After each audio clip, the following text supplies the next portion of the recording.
আজকে ছিল মেহেন্দি, তাই আমিও একটু রেডি হয়ে যাচ্ছিলাম। সবাই রেডি হয়ে চলে গেছে, এইবারে আমিও রেডি হয়ে গেলাম। আমি আর মেকআপের ভিডিও বা রেডি হওয়ার ভিডিও ঠিক করতে পারিনি, যদিও খুব তাড়াহুড়ার মধ্যে রেডি হয়েছিলাম। দেন আমি গিয়ে দেখছি যে দিদির সব ফ্রেন্ডরা চলে এসছে, সবাই বসেছিল। তারপর একে একে আমরা ছোট ছোট করে কিছু নাচ তুলেছিলাম, সেগুলোই করছিলাম আর খুব এনজয় করছিলাম।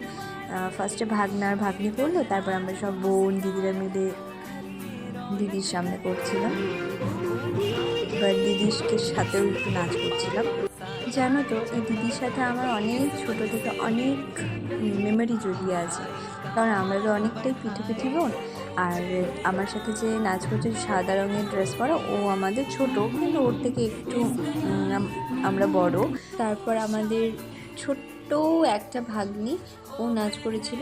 এইবারে দিদির নাচ, তারপর আমরাও অনেক নেচেছিলাম, সেই ভিডিওগুলো না হয়নি। তারপর তোমাদেরকে হলদির ভিডিও অবশ্যই দেখাবো। আজকের মতন বাই।